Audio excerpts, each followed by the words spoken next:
കോയിൻജി academy of marshal ആർട്സിന്റെ ആഭിമുഖ്യത്തിൽ 14ാമത് karate championship സംഘടിപ്പിച്ചു. ആലപ്പുഴ തുമ്പോളി മാതാ school open ഓഡിറ്റോറിയത്തിൽ സംഘടിപ്പിച്ച ചാമ്പ്യൻഷിപ്പ് പി ചിത്തരഞ്ജൻ എം.എൽ.എ ഉദ്ഘാടനം ചെയ്തു.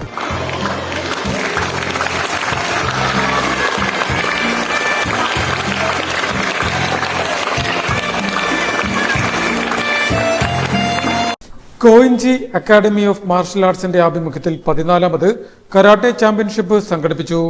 ആലപ്പുഴ തുമ്പോളി മാതാ സ്കൂൾ ഓപ്പൺ ഓഡിറ്റോറിയത്തിൽ സംഘടിപ്പിച്ച championship Alappuzha MLA P Chittaranjan ഉദ്ഘാടനം ചെയ്തു. ഡിസിപ്ലിൻ, അച്ചടക്കം, അത് ഏറ്റവും പ്രധാനമായി നിങ്ങളത് ഉയർത്തിപ്പിടിക്കുകയാണ്. അത് കായിക മേഖലയ്ക്ക് മാത്രം പറഞ്ഞിട്ടുള്ളൊരു കാര്യമാണ്. അച്ചടക്കം എന്ന് പറഞ്ഞാൽ ഒരു കായിക താരം, ആ താരത്തെ സംബന്ധിച്ചിടത്തോളം അവരുടെ ഏറ്റവും ഒഴിച്ചുകൂടാൻ കഴിയാത്ത ഒരു പ്രധാനപ്പെട്ട ഒരു ഘടകം തന്നെയാണ്.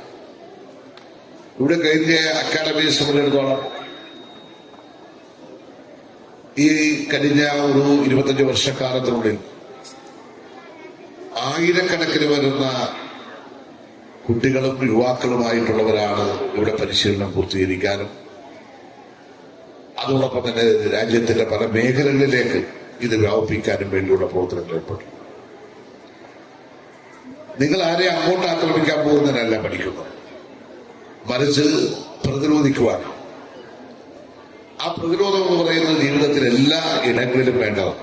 അത് കായിക താരങ്ങളുടെ ഏറ്റവും ഒഴിച്ചുകൂടാനാവാത്ത ഘടകമാണ് അച്ചടക്കം എന്നതെന്ന് അദ്ദേഹം പറഞ്ഞു. കോയിൻജി അക്കാദമി ഡയറക്ടറും ഗ്രാൻഡ് മാസ്റ്ററുമായ VZ സെബാസ്റ്റ്യൻ ചടങ്ങിൽ അധ്യക്ഷനായി. ചിക്കോ ശിവൻ ചടങ്ങിന് സ്വാഗതം പറഞ്ഞു. വിവിധ ജില്ലകളിൽ നിന്നായി 400-ലധികം മത്സരാർത്ഥികൾ വിവിധ കാറ്റഗറിയിലായി നടത്തിയ മത്സരത്തിൽ മാറ്റുരച്ചു. Sarah Joseph, Mala School, please report tatami number 3.